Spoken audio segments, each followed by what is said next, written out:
Okay everyone, सो हमने data science पे variance देख लिया। ओके, स्टैटिक्स पे। और अब मैं बनाता हूँ 12th चैप्टर और इस पे हम डिस्कस करेंगे कोरिलेशंस के बारे में। ठीक है, तो मैं यहाँ बनाता हूँ 12_DS फॉर डेटा साइंस और इस पे लिखता हूँ स्टैट्स। ठीक है, अभी ये एक छोटा सा एक एग्जांपल लेंगे, बढ़िया सा कोरिलेशन। ओके, डॉट पाई। मैं इसको यहाँ करता हूँ, यहाँ पे मेरा टर्मिनल था, मेरा टर्मिनल किधर चला गया? ओके, ये आ गया है। मैं इसको यहाँ हटा देता हूँ, इसको थोड़ा सा छोटा कर देते हैं। एक्चुअली मैं कुछ कोडिंग कर रहा था ना, तो मैं प्रोजेक्ट पे चेंज हुआ है अभी। ओके, तो ये जो टॉपिक है कोरिलेशन, ये बेसिकली है क्या? तो इसको पहले लिखता हूँ मैं, CORRELATION। कोरिलेशन मतलब क्या हुआ? कोरिलेशन क्या करता है? ये कोई भी दो वेरिएबल, इसके बीच की रिलेशनशिप को नापने का काम करता है। ठीक है, मतलब इट मेजर्स, आपका नोट्स कंप्लीट करते जाते हैं, the relationship, okay, between two variables. अब वो वेरिएबल कुछ भी हो सकता है। ठीक है, जैसे आप चार्ट लेते हो, आप बार ग्राफ लेते हो, आप कोई भी डेटा सेट लेते हो, उसके बीच में दो डिपेंडेंट इंडिपेंडेंट वेरिएबल होते हैं, या कोई भी रिलेशनशिप निकलती है ना उसके बीच में, अगर उसको मेजर करने का काम हम कोरिलेशन से करते हैं। ठीक है, नीचे आ जाओ। एक काम करता हूँ, सबसे पहले ना मैं ये जो पांडास है, मैं इसको तो उठा लेता हूँ, लंबाई की ज़रूरत नहीं है, सीधे मैं ये तो उठा लेता हूँ पहले। ओके, मैंने हेल डेटा पे सेव करवा दिया as it is data dot C S V. Data dot C S V कहाँ पर था? यहाँ पे था अपने पास में। ठीक है, आप लास्ट चैप्टर से देखोगे, अगर आप नए हो तो लास्ट चैप्टर से आप देखोगे तो आपको और क्लियर हो जाएगा पूरा अच्छे से। ओके, तो मैं आपको इसमें बताने वाला हूँ कि कोरिलेशन से कोफिशिएंट कैसे मेज़र होता है। ओके, देखो मैंने एक चीज़ मेंशन करी थी कि फंक्शन के पास एक पर्पस होता है किसी भी वैल्यू को प्रिडिक्ट करने का। ठीक है, मैंने ये चीज़ पहले बताया हुआ है। तो उसमें क्या होता है कि हम क्या करते हैं, जो इनपुट होता है, मतलब हमारी एक्स की वैल्यू, उसको हम कन्वर्ट करते हैं आउटपुट पे। आउटपुट कैसे लेते हैं? फंक्शन और एक्स, मतलब ये जो एक्स की वैल्यू हम जो लेते हैं यहाँ पे, ये जस्ट मैं एक एग्जांपल दे रहा हूँ नीचे। ठीक है, और जैसे कि अपन एक्स लेते हैं। ठीक है, मान लो एक इनपुट है, इनपुट एक्स है आपके ये अपना एक्स की वैल्यू है। तो जब हम इसको फंक्शन में कन्वर्ट करते हैं तो अपन कैसे लिखते हैं इसको? कन्वर्ट करने के दौरान अपन ऐसे लिखते हैं ना, ऐसे कुछ फंक्शन और उसके अंदर अपन एक्स लिखते हैं। ये एक शॉर्ट फॉर्म है जो अपन ने पीछे भी किया हुआ है। ठीक है, तो इससे अपन क्या बता सकते हैं? अपन ये बता सकते हैं कि फंक्शन जो है वो एक रिलेशनशिप यूज़ कर रहा है दो वेरिएबल के लिए, के बीच की रिलेशनशिप किसी भी वैल्यू को प्रिडिक्ट करने के लिए, क्योंकि अपन ने फंक्शन निकाला हुआ है। ओके, अब इसी में एक टर्म आता है, इसको भूल जाओ अभी, अगर नहीं समझ में आ रहा कोई बात नहीं। इसी में एक टर्म आता है कोरिलेशन पे कोएफिशिएंट। ओके, मैं यहाँ वो भी लिख देता हूँ, CORRELATION, COEFFICIENT। देखो कई चीज़ें ना बहुत टफ होती हैं। ठीक है, तो समझने के लिए प्रॉपर एग्जाम्पल, प्रॉपर इन्वायरमेंट चाहिए। तो अगर नहीं समझ में आ रहा कोई दिक्कत नहीं है यार, मैं आपको बढ़िया से समझाऊंगा एग्जाम्पल के थ्रू, और लाइव प्रोजेक्ट में तो और बढ़िया से सीखेंगे। ओके, देखो ये जो कोरिलेशन कोफिशिएंट है ना, ये क्या करता है? बेसिक काम जो मैंने कोरिलेशन का बताया वो क्या था? कोई भी दो वेरिएबल के रिलेशनशिप को डिफाइन करना, उसको बताना, उसको नापना। तो कोरिलेशन कोएफिशिएंट थोड़ा सा और डीप है, ये भी वही काम करेगा, लेकिन इसके तरीके थोड़े से अलग हो जाते हैं। ठीक है, इसके तरीके में ऐसा होता है कि कभी भी ये -1 या हायर देन 1 इसका आउटपुट नहीं होता है। ठीक है, रिलेशनशिप नापने के लिए मैं पहले एक डेफिनेशन लिखता हूँ कि it also measures the relationship, ठीक है, बिटवीन टू वेरिएबल्स। ये भी वही काम करेगा, ABLES। अब आप बोलोगे सर ये क्या है? तो क्योंकि कोरिलेशन एक टॉपिक है, कोरिलेशन कोफिशिएंट उसके अंदर का सब टॉपिक है, ऐसा समझो आप, ठीक है। और यहाँ पर यह भी लिखना ज़रूरी है कि the correlation coefficient can never be less than -1, okay, और हायर देन 1।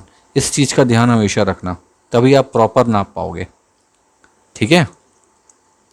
1 का क्या मतलब हुआ इसमें, मतलब एक है -1 और एक है 1। पहले मैं आपको सारे वेरिएबल्स का अलग अलग आउटपुट दे देता हूँ ताकि आपको प्रॉपर समझ में आ जाएगा कि अपन क्या बात करेंगे, ठीक है। आप बस इसको एज अ थ्योरी रटते जाओ बस। 1 का क्या मतलब हुआ, 1 का मतलब हुआ कि यहाँ पे एक परफेक्ट लीनियर रिलेशनशिप है, ठीक है, सिंपल सा। जैसे कि मान लो अपने पास दो कॉलम था ना, एक एवरेज पल्स का था और एक कैलोरी बर्नेज का कॉलम था, अपन ने देखा था। यहाँ पे मैं ये डेटा डॉट CSV को ओपन करता हूँ, फाइल एक्सप्लोरर, इसको खोल के रखता हूँ मैं, डेटा डॉट CSV, इसको क्रॉस कर देते हैं, ठीक है। ये एक्सेल फाइल अपनी खुल गई, ये है आपका कैलोरी बर्नेज, ठीक है। अभी मैं केवल ये दो कॉलम को ले रहा हूँ। कौन कौन सा कॉलम, ये वाला कॉलम और ये वाला कॉलम। एवरेज पल्स और कैलोरी बर्नेज का रिलेशनशिप अपन ने देखा था, ठीक है। 80 पे 240 है, 85 पे 250, मतलब ये 5-5 से बढ़ता है तो ये 10-10 से बढ़ता है, ठीक है। तो अगर इसका आउटपुट 1 आता है, ठीक है, मतलब क्या हुआ कि एवरेज पल्स जो है वो कैलोरी बर्नेज, मतलब एवरेज पल्स और कैलोरी बर्नेज की जो रिलेशनशिप है वो परफेक्ट है। मतलब there is a perfect linear relationship between the variable like average pulse and calorie burnage, simple, ठीक है। अगर 1 आता है तो अब आ जाओ इस पे, ठीक। इस पे मैंने एक और बताया आपको, -1 है ना, तो -1 के पहले आता है आपका 0। अगर 0 आता है मतलब देयर इज, शॉर्ट ही लिखता हूँ यार, नो रिलेशनशिप, या ऐसा समझो 0 नहीं आता तो 0 के पास। अगर 1 के पास, मतलब पॉजिटिव वाले 1 के पास पहुंचता जाता है मतलब परफेक्ट रिलेशनशिप है। अगर 0 के आसपास होता है तो नो रिलेशनशिप है। और अगर यही चीज़ -1 के आसपास होती है, अपन ने आउटपुट देखा था ना पिछले चैप्टर पे, 0-1 के करीब आ रहा था पूरा, है ना, तो मैंने बताया था, तो उसी को मैं ब्रीफ कर रहा हूँ। यहाँ पे -1 के पास आता है मतलब यहाँ पे एक तरह से परफेक्ट नेगेटिव रिलेशनशिप है, लीनियर रिलेशनशिप। मतलब इस पे आप कोई भी एनालाइज नहीं कर सकते, उनके बीच में कोई भी रिलेशनशिप नहीं है, सिंपल सी बात ऐसे होती है ना। आप उन दोनों को डिपेंडेंट इंडिपेंडेंट नहीं समझ सकते, नहीं बना सकते। अगर -1 के आसपास होता है तो, और आपको बनाना है तो आपको बहुत एफर्ट करना पड़ेगा उसके लिए, ठीक है। अब एक एग्जांपल लेते हैं, ठीक। मैं यहाँ लिखता हूँ, let's take a example of a perfect linear relationship, मतलब 1 वाली, जिसका कोएफिशिएंट 1 होगा, है ना, ये वाला। अभी हम कोएफिशिएंट की बात कर रहे हैं ना, 1 पे आउटपुट आएगा, ठीक है। तो इसके लिए क्या करेंगे, तो देखो सबसे पहले तो अपन ने यहाँ इंपोर्ट पांडास SPD कर लिया है, हेल्थ डेटा अपन ने बना लिया है, ठीक है। एक हेल्थ डेटा नाम का अपने पास रीड CSV है, ठीक है। ये data dot CSV health data पे सेव है। तो अब मैं सीधे बाकी के जो कोड्स हैं वो यहाँ लिख सकता हूँ। सबसे पहले मुझको क्या करना है, प्लॉटिंग करनी है ना। तो प्लॉटिंग करने के लिए मैं क्या करूँगा, सिंपल है, मैं इंपोर्ट करूँगा। किसको इंपोर्ट करूँ, मैटप्लॉटलिब, मैटप्लॉटलिब डॉट पाईप्लॉट, ठीक है। ये अपन ने पूरा का पूरा मैटप्लॉटलिब सीरीज़ पे सीखा है, ओके। और एज इसको PLT कर देता हूँ, एक एलियास बना देता हूँ, ठीक है। अब जो मेरा हेल्थ डेटा है, ठीक है। ये जो हेल्थ डेटा जो मैंने लिया हुआ है, इंपोर्ट कराया हुआ है वेरिएबल पे, वहाँ पे इसके इसी के अकॉर्डिंगली मैं क्या करूँगा, एक्स और वाई पे, एक पे एवरेज पल्स लूँगा और एक पे कैलोरी बर्न लूँगा और उसको स्कैटर प्लॉट पे शो करूँगा। ठीक है, तो कैसे करूँगा, देखो सिंपल, डॉट प्लॉट, PLOT, ठीक है, प्लॉट। अब मैं इसको एक x की वैल्यू दे देता हूँ, x दे देता हूँ इसको, क्या दे दूँ, x मैं दे देता हूँ जो मेरा एवरेज वैल्यू था, एवरेज पल्स था, सॉरी, इसको कॉपी कर लेता हूँ यहाँ से यहाँ पेस्ट। स्पेलिंग मिस्टेक नहीं करना, मैंने पहले भी बताया है, ओके। और एक y दे देता हूँ, y दे देता हूँ मैं कैलोरी बर्नेज, तो इसको उठा लेते हैं, calorie Bernays, copy, then paste, हो गया। ठीक है, अब मुझको कौन सा प्लॉट चाहिए, मुझे स्कैटर प्लॉट चाहिए, तो मैं यहाँ क्या लिखूँगा, काइंड। ठीक है, देखो कुछ नहीं आया काइंड पे, तो ऐसा घबराना नहीं कि यार काइंड पे कुछ नहीं आ रहा है तो यहाँ काइंड नहीं है, नहीं, ऐसा नहीं है। इज इक्वल टू, ये देखो हट जाएगा एरर, ओके। यहाँ पे आप करो काइंड पे कौन सा, स्कैटर प्लॉट। स्पेलिंग का ख्याल रखना, मुझे स्कैटर प्लॉट चाहिए। ठीक है, अब बस ये मैंने बना दिया। अब मैं PLT डॉट शो कर देता हूँ, मुझको देखना है कि वो प्लॉट कैसा दिखेगा, बस। ठीक, मैं एक बार देखता हूँ कि यार ये प्लॉट कैसा दिखेगा। तो देखो एकदम सा रिलेशनशिप परफेक्ट है ना, तो देखना एकदम सीधी सी बिंदी वाली प्लॉट आएगी, जो छोटे छोटे डॉट्स होते हैं वो देखना एकदम डायगोनल पे कटेंगे, एकदम स्ट्रेट, मतलब प्योर 45 डिग्री, क्योंकि इसके अंदर परफेक्ट रिलेशनशिप थी ना। ये देखो मैंने बोला ना 45 डिग्री प्योर जाएगा ये।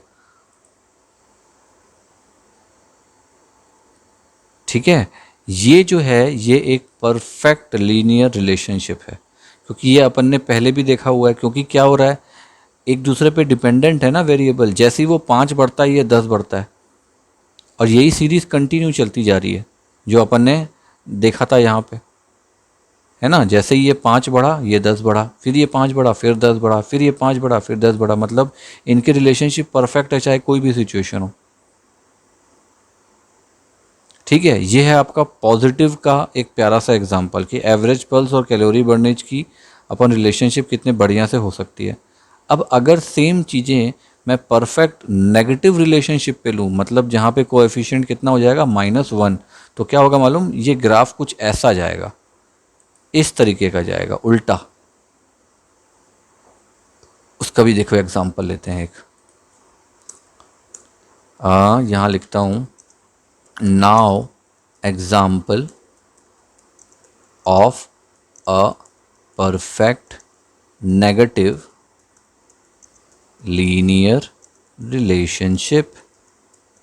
ठीक, मतलब -1 वाला, जो -1 अपन ने लिया था वो वाला कोएफिशिएंट यहाँ लिख देता हूँ पूरा, है ना। Correlation coefficient, okay, is equal to -1। तो ये कैसे जाएगा, ये भी देखो 1 पे ही है लेकिन ये परफेक्ट नेगेटिव है, तो ये उल्टा जाएगा। ठीक है, इसके लिए अपन क्या करेंगे, इसके लिए मैं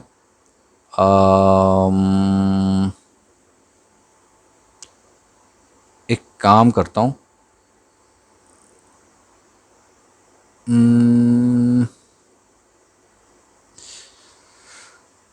डेटा वाला से इसको ना कुछ उल्टा लेते हैं।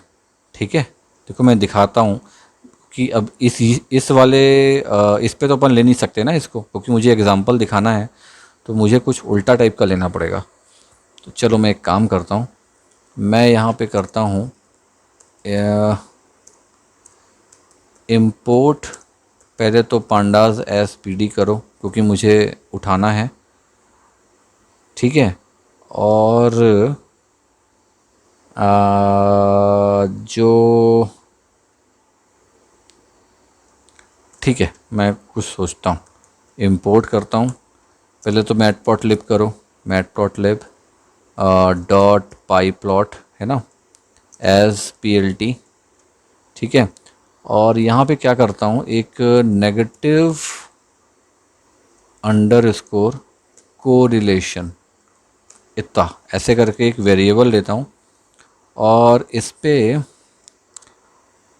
इसको एक बार खोलते हैं अपन,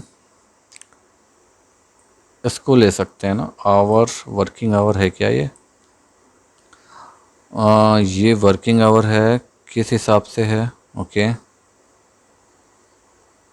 तो मैं वर्किंग आवर के बेसिस पे मैं कैलोरी बर्नेज बनाता हूँ। वर्किंग आवर के बेसिस पे तो मुझे इस चार्ट का नहीं, मुझे बनाना पड़ेगा, है ना। तो मैं क्या करता हूँ, बनाता हूँ एक, ओके। मैं यहाँ करता हूँ एक हेडिंग की आवर्स वर्क बिफोर ट्रेनिंग, ठीक है। और इसको अपन वैल्यू दे देते हैं, अपन दे देते हैं इसको 10, 9, 8, 7, 6, 5, 4, 3, 2, 1, ठीक है, ऐसा दे देते हैं इसको। और एक काम करते हैं, अपन एक और ले लेते हैं, दो लेना है ना अपने को, क्योंकि अपन एक्स और वाई पे उसको पुटअप करेंगे। तो मैं ले लेता हूँ यहाँ पे कैलोरी बर्नेज। तो कैलोरी बर्नेज के लिए मैं इसी को उठा लेता हूँ, सेम स्पेलिंग हो जाएगी, ओके, कैलोरी बर्नेज। और ओके, हम क्या करेंगे, इसको वैल्यू दे देते हैं, कैलोरी बर्नेज है कितना, 240, 250, 260, 270, 280 ऐसा है ना। तो हम इसको नेगेटिव की तरफ जाएगा तो मुझे, मैंने ये वाला तो उल्टा ले लिया, इसको मुझे 240 है ना, तो 220 से मैं स्टार्ट करता हूँ। मैं जस्ट एक एज्यूम कर रहा हूँ ताकि मैं परफेक्ट एग्जांपल दिखा पाऊँ। अभी आप इस पर ध्यान मत दो कि मैं क्या कर रहा हूँ। 260, मैं बस कोशिश कर रहा हूँ कि आपको प्रॉपरली दिखा पाऊँ। मुझे एक्चुअली पहले ही एक डेटाबेस रेडी कर लेना था, बट मैं कर नहीं पाया, बट ओके, कोई दिक्कत नहीं है। मैंने 320 छोड़ दिया क्या, 320 मैंने छोड़ दिया था, 340 और 360 और 380, 400, 1, 2, 3, 4, 10 हो गए ना ये 220 से, 1, 2, 3, 4, 5, 6, 7, 8, 9, 10, परफेक्ट, ठीक है। अब मैं आ जाता हूँ नीचे, ये मेरा एक नेगेटिव कॉर पे एक मैंने एक समझ लो कि डेटा सेट एक सेव कर दिया है, ठीक है। जैसे कि मैं अपन ने इस पे किया था ना, दो, इससे इस पे अपन ने क्या किया था, दो कॉलम उठाए थे, है ना। तो यही चीज़ अपन ने बनाया है। अब मैं बना के एक्स और वाई की वैल्यू में पुटअप कर दूंगा उसको, ठीक है। मतलब ये जो अपन ने रीड करवाया था डायरेक्ट, मैं रीड ना करा के डायरेक्टली यहाँ डेटा दे दिया, जो आज सबसे शुरुआत में आपको बताया था जैसे देना एज अ डिक्शनरी, ओके। तो अब मैं क्या करता हूँ, ये जो नेगेटिव कॉर है इसको अपन अपडेट करते हैं, किससे अपडेट करते हैं, पीडी, इसको एक डेटा फ्रेम में ले आते हैं, डेटा फ्रेम, ठीक है। ये सब आप कर चुके हो पहले। और इस पे डेटा फ्रेम में तो ये डेटा जो है ये मेरा है नेगेटिव कॉर, ठीक है। ये आप कर चुके हो पहले, तो इस पे तो कन्फ्यूज़ नहीं होना चाहिए, ठीक। मैं डेटा फ्रेम में ले आया इसको। अब ये डेटा फ्रेम मतलब नेगेटिव कॉर जो है वो एक डेटा फ्रेम में आ गया है। तो अब मैं इसको सीधे इसकी प्लॉटिंग कर सकता हूँ, डॉट प्लॉट, जो अपन ने किया था ऊपर हम बिल्कुल वही करने वाले हैं इस पे भी। अब इस पे जो x की वैल्यू है वो मैं ले लेता हूँ, ये वाली ले लेता हूँ, है ना। ये वहाँ पे लिखा हो जाएगा बढ़िया सा, ओके, ये वाला हो गया। और जो दूसरा वाला मैं लूँगा वो लूँगा y is equal to calorie burnage. तो इसको भी as it is copy paste कर लेते हैं ताकि स्पेलिंग में दिक्कत ना हो, ठीक है। ये हो गया मेरा काम। अब मैं क्या लूँगा, इसका काइंड, इसका काइंड है स्कैटर, SCTTTER। स्पेलिंग का खास ख्याल रखना आप लोग सब चीज़ में, ठीक है। अब जस्ट मैं जो PLT है उसको शो कर देता हूँ, बस हो गया मेरा काम। ठीक है, तो ठीक है, अब मैं दोनों को रन कर रहा हूँ। पहले ये वाला रन होगा जो मेरा पॉजिटिव था, मतलब जिसमें परफेक्ट लीनियर रिलेशनशिप थी, और उसके बाद जस्ट मेरा ये वाला रन हो जाएगा नेगेटिव वाला, नेगेटिव लीनियर रिलेशनशिप। ठीक है, मैं दोनों को पैरेलली एग्जीक्यूट करता हूँ ताकि आप दोनों एक साथ देखो। ये वाला पहले देखोगे पॉजिटिव वाला, फिर नेगेटिव वाला, तो उससे चीज़ें और क्लियर हो जाएंगी। फिर अपन नो रिलेशनशिप वाला बचेगा अपना, ज़ीरो वाला, वो भी देखेंगे। चलो भाई एग्जीक्यूट हो जाओ जल्दी।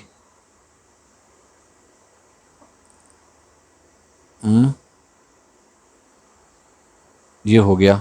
ठीक है, ये देखो, ये था कौन सा, ये वाला पहला वाला था आपका जो परफेक्ट लीनियर रिलेशनशिप थी जो अपन ने देखा। अब देखो मैं जैसे ही इसको क्रॉस करूँगा, ये देखो आ गया नेगेटिव वाला, ये अपन ने अभी बनाया है जस्ट, है ना। तो जो नेगेटिव रहेगा वो आपका ये रहेगा, मतलब दोनों में कोई रिलेशनशिप नहीं है।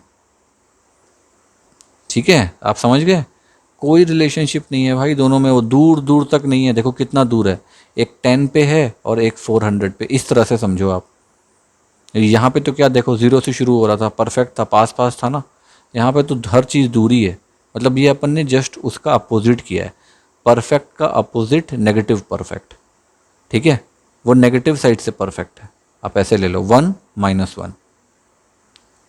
ठीक है, एकदम अपोजिट। अब अगर ज़ीरो में रहा तो वो कोई रिलेशनशिप शो ही नहीं करेगा। ये कम से कम शो तो कर रहा है, 375, ये देखो यहाँ पे 150, ऐसे ही यहाँ पे कम से कम शो कर रहा है। वो तो शो भी नहीं करेगा, देखो उसको भी दिखाता हूँ आपको।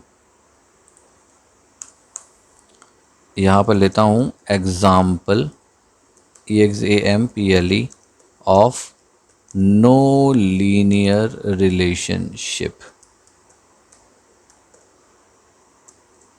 ठीक है, जिसमें कोएफिशिएंट क्या हो जाता है, ज़ीरो हो जाता है। ठीक है, तो इसके लिए मैं क्या लूँगा, इसके लिए मैं एक बार इसको खोलते हैं,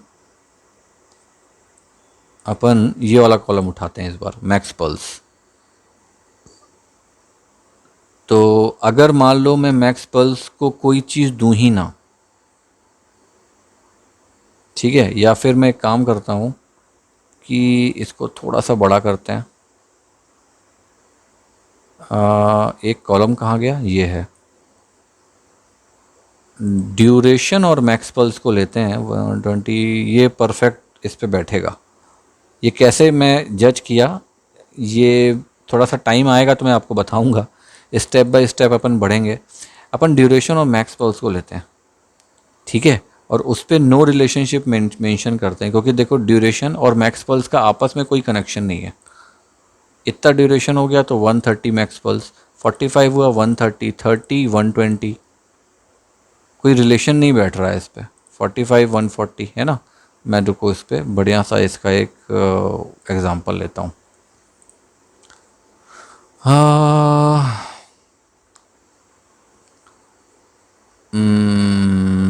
सबसे पहले हम इसी पे करें क्या, चलो दो तो अपने पास रेडी है ना, तो मैं एक काम करता हूँ, फिर से इंपोर्ट करता हूँ, import matplotlib dot pyplot as PLT। Okay, उसके बाद जो हेल्थ डेटा है, हेल्थ डेटा डॉट प्लॉट, मुझे इसमें बनाने की ज़रूरत नहीं है, ये तो डायरेक्टली बन जाएगा। सीधे मैं x की वैल्यू दे देता हूँ, x की वैल्यू पे मैं दे देता हूँ ड्यूरेशन, मैंने बोला था ना, तो यहाँ से कॉपी कर लेते हैं ड्यूरेशन को। ये मैं कॉपी कर लेता हूँ ताकि स्पेलिंग मिस्टेक ना हो। ओके, और दूसरा वाला ले लेते हैं y की वैल्यू, मैक्स पल्स है ना, तो max pulse max pulse max pulse ये है, मैक्स पल्स ले लेते हैं, मैक्स पल्स हो गया। और इसका काइंड क्या होगा, स्कैटर प्लॉट होगा ये, kind is equal to scatter. ठीक है, अब तो आप रट गए होगे इसको कैसे करना है, बस PLT डॉट शो कर दो इसको। ओके, अब मैं तीनों को एक साथ रन कर रहा हूँ। ठीक है, हम क्या कर रहे हैं, तीनों को एक साथ रन कर रहे हैं। ओके, तो पहली बार तो ऊपर वाला प्लॉट आएगा, पॉजिटिव वाला मतलब 1 वाला, है ना, परफेक्ट लीनियर रिलेशनशिप। उसके बाद आएगा नेगेटिव वाला, है ना, परफेक्ट नेगेटिव लीनियर रिलेशनशिप -1 वाला। और उसके बाद लास्ट में हमारे पास आएगा 0 वाला जिसमें नो रिलेशनशिप रहेगा। ठीक है, तीनों देखो अंतर। ये आपका पॉजिटिव है मतलब लीनियर है, परफेक्ट लीनियर, मैं इसको क्रॉस करता हूँ। ये आ गया आपके पास परफेक्ट नेगेटिव लीनियर रिलेशनशिप। ठीक है, बिल्कुल दूर दूर, कोई आपस में संबंध नहीं, और संबंध है लेकिन दूर दूर संबंध है। अब जो तीसरा आएगा वो आएगा आपका क्या, नो रिलेशनशिप। ये देखो कैसा आया, इससे आप कुछ पता नहीं लगा सकते, कुछ भी एनालाइज, इससे कोई रिलेशनशिप नहीं होती है इस पे। ठीक है, मतलब क्या हुआ कि जितना लंबा ट्रेनिंग सेशन जाएगा उससे कोई मतलब नहीं है कि कितना हाई पल्स रेट होता है नहीं होता है, उससे कोई मतलब नहीं है। देखो इसको ध्यान से, 30 करोगे 120 मैक्सिमम पल्स जाती है, 45 करोगे 130 जा रही है, 60 करोगे 140 चली गई, 75 करोगे देखो 150 चली गई। कोई सेंस नहीं है। आप 75 करोगे तो 150 जाती है, 30 में तो फिर ये और कम होनी चाहिए, तो ये 120 ही है, 45 में 140 है। ये क्या रिलेशनशिप, कुछ रिलेशनशिप नहीं है। उसी का ये बार ग्राफ शो कर रहा है, ये स्कैटर प्लॉट शो कर रहा है। ठीक है, तो होप आपको थोड़ा सा समझ में आ गया होगा। ये हमने अभी 3 कोरिलेशन कोएफिशिएंट देखे। ठीक है, और तीनों पे रिलेशनशिप निकालना है, मेन आपका परफेक्ट यही होना चाहिए। अगर आपकी ये रिलेशनशिप लीनियर रिलेशनशिप परफेक्ट है तब तो वो डेटा आपके काम का है, आप सही डायरेक्शन पे हो, परफेक्ट एनालिसिस कर रहे हो और उसी कॉलम को पकड़े रहो। ठीक है, अगर नो रिलेशनशिप है तो आपके काम का नहीं है, परफेक्ट नेगेटिव रिलेशनशिप है तो ये आपके काम का नहीं है। लेकिन जब विजुअलाइजेशन या प्रेजेंटेशन लगता है कि हाँ भाई कहाँ पे इम्पैक्ट जो है वो बहुत गड़बड़ा रहा है, तब आप वहाँ पे परफेक्ट नेगेटिव रिलेशनशिप का डेटा शो कर सकते हो। ओके, अभी मैं ना एक डेटा एनालिसिस के पूरे प्रोजेक्ट्स पे वर्किंग करने वाला हूँ। कुछ कुछ प्रोजेक्ट्स हैं मेरे पास, मैं उनको भी शो करूँगा, तो आपको बहुत अच्छे से समझ में आएगा कि एनालिसिस पे कैसे एक्चुअल में प्रोजेक्ट्स काम करते हैं। मैं छोटे छोटे प्रोजेक्ट्स बनाऊँगा और आपको समझाऊँगा कि लाइव जब प्रोजेक्ट अपन लेते हैं ना बिग डेटा पे तो कैसे बनता है वो। और इसी मैथडोलॉजी का यूज़ करेंगे, कुछ भी अलग यूज़ नहीं करेंगे अपन कि मैं आपको यहाँ कुछ और बता रहा हूँ उसमें कुछ और बता रहा हूँ, ऐसा कुछ नहीं है। ठीक है, बल्कि मैं एक काम करता हूँ, एक नेक्स्ट चैप्टर लेता हूँ और नेक्स्ट चैप्टर पे ना आपको कोरिलेशन मैट्रिक्स बताता हूँ, तो उसमें आपको ये कोएफिशिएंट कोरिलेशन और अच्छे से समझ में आ जाएगा। ठीक है, अपन क्या करेंगे, एक मैट्रिक्स लेंगे जिसमें अलग अलग नंबर, मतलब एक एरे ले लेंगे, नंबर का एरे ले लेंगे, उसको रोज़ और कॉलम में जमा के बढ़िया निकालेंगे टेबुलर फॉर्म में, तो देखो और अच्छे से समझ में आएगा आपको। ठीक है, चलो मैं इस ट्यूटोरियल को यहाँ पे रोकता हूँ और फटाक से बढ़ते हैं नेक्स्ट चैप्टर की तरफ। ओके।